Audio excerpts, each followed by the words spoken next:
on peut passer à la partie le fun, qui est le visage. Alors, je commence avec le fond de teint de Make Up For Ever, le Ultra HD en bâton, qui ressemble à ceci.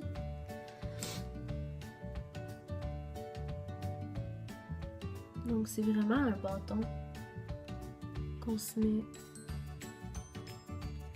directement dans le visage.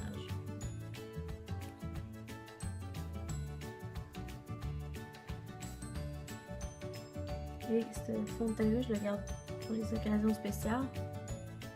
Parce que non seulement il est couvrant, mais le fini est tellement beau que... Puis il m'a tellement coûté cher en plus. Alors, ouais. Je prends ensuite mon pinceau de Morphe, le M439, avec mon élixir de beauté de Caudalie. On voit pas super bien sur caméra. Et je vais en mettre sur mon pinceau pour estomper le fond de teint.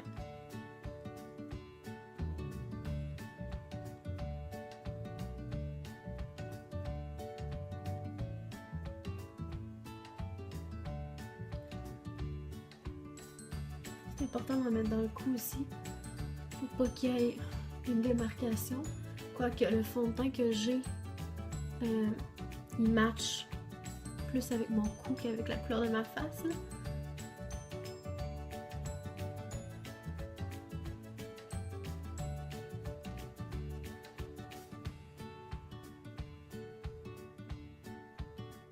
Ah, j'adore ce fond de teint-là. Honnêtement, le fini est tellement beau. Et je trouve que ça donne un effet un peu luisant, mais pas genre peau grasse, là, peau genre qui a l'air naturellement radieuse. Et j'adore ça. Maintenant, je vais aller avec mon cache-cerne de NARS, qui est le Radiant Creamy Concealer, dans la teinte Vanilla.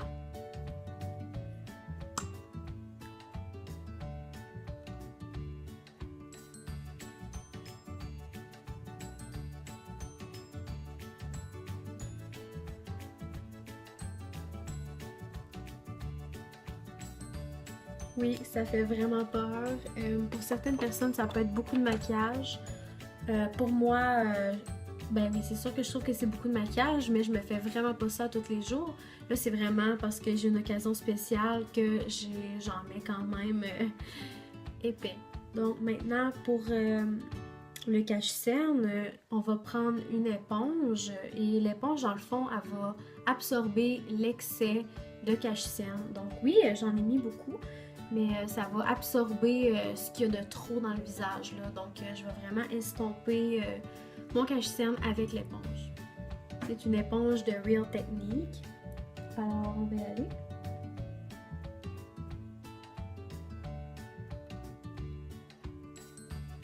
Honnêtement, j'aime vraiment ce cache-cerne-là.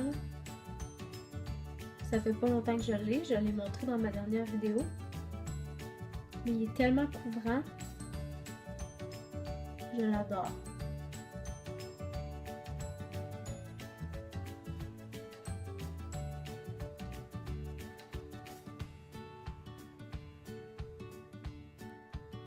Je pense aussi que ce cache-cerne-là, ce fond de teint-là, il aide vraiment les produits à bien s'estomper dans le visage. Donc, ensuite, je vais me dépêcher à aller fixer mon cache-cerne avec une poudre transparente, celle de Laura Mercier. Et pour fixer mon cache-cerne, dans le fond, je vais y aller avec une autre éponge qui est un petit peu plus maganée. Et je vais directement mettre mon éponge dans la poudre. Ça fait comme ça ici. Et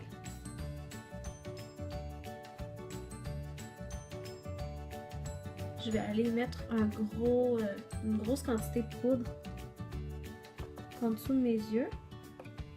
C'est qui s'appelle la technique baking. Et j'adore cette technique pour faire tenir mon maquillage plus longtemps. Et aussi pour pas que mon cache-cerne s'incruste dans mes lignes. Donc je vais maintenant aller faire un peu de contour avec ma palette pendant que le baking fait son effet, là, parce qu'il faut laisser ça quelques minutes quand même. Alors pendant que ça fait son effet, je vais aller avec la Shade and Light de Kat Von D. Et je vais prendre la couleur où est-ce que j'ai un gros trou dedans, parce que c'est la meilleure couleur du monde pour le contour.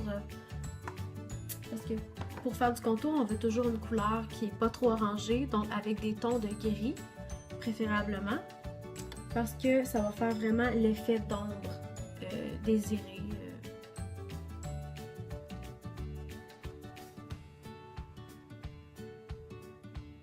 Donc oui, ça fait vraiment une grosse ligne, mais on va l'estomper. Il ne faut pas avoir peur de cette ligne-là.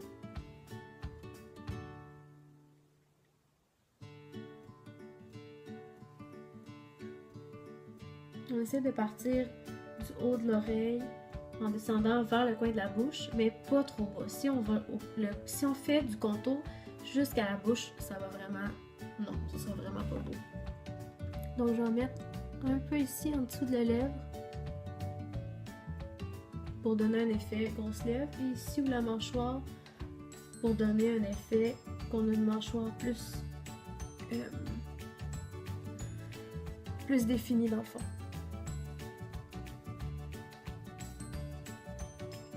Je vais estomper la ligne de contour avec un bronzer qui est le Pro Bronze Fusion de Makeup Forever, que j'ai parlé dans mes favoris du mois.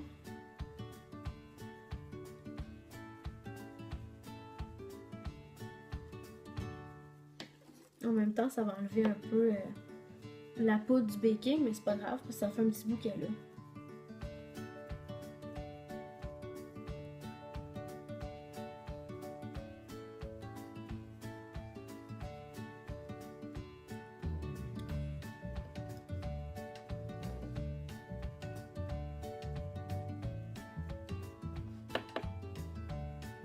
Ensuite, on va enlever la poudre en dessous des yeux, l'excès de poudre.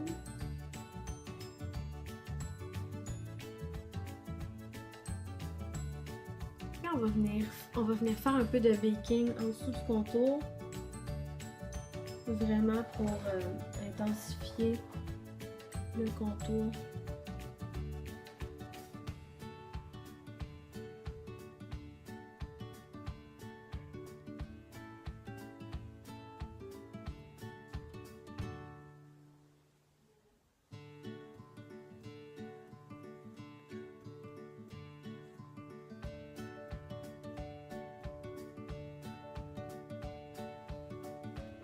Donc là, ça fait vraiment un effet bizarre, mais on va laisser ça reposer un peu. Et pendant ce temps-là, on va faire les sourcils. Pour les sourcils, j'utilise de Lancôme, le sourcil gel crème sourcil waterproof. C'est aussi simple que ça, le nom. Et c'est dans la teinte taupe.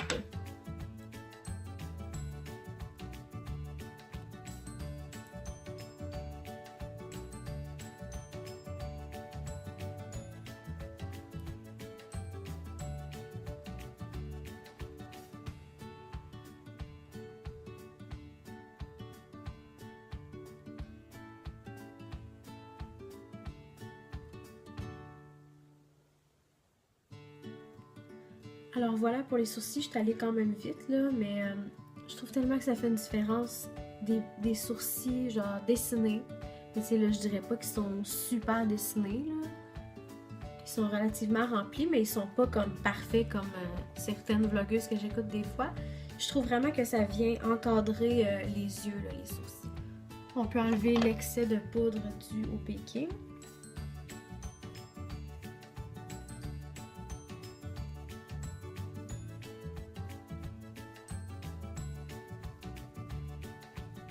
Je vais y aller avec la couleur Soft Brown de MAC sur ma ligne d'en bas. Et je vais y aller avec un pinceau un peu plus précis pour estomper la couleur en bas simplement. Donc je vais appliquer un peu de mascara sur, sur mes cils du bas. Maintenant on va y aller avec le blush et l'illuminateur. Pour le blush, j'y vais avec Melba de MAC, qui est une couleur qu'on voit pas tellement bien sur la caméra, mais qui est... Je sais pas comment la décrire, mais juste trop belle.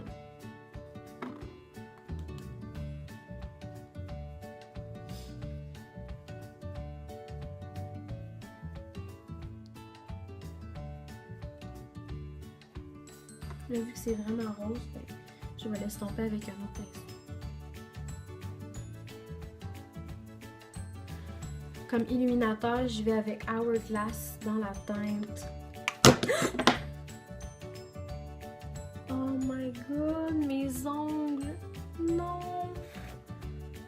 Mes ongles ont fait un gréement. Oh my god, c'est sûr tu me niaises. Bon, je vais essayer de me calmer, là. C'est pas si pire que ça, là, quand même. Puis je vais l'appliquer.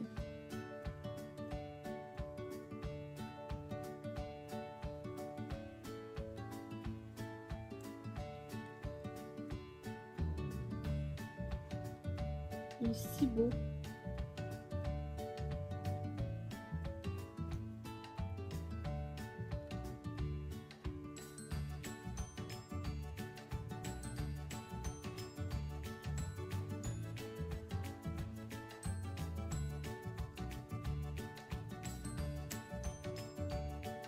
Alors, comme dernière étape, on va y aller avec le rouge à lèvres de Marc Jacobs dans la teinte Roleplay.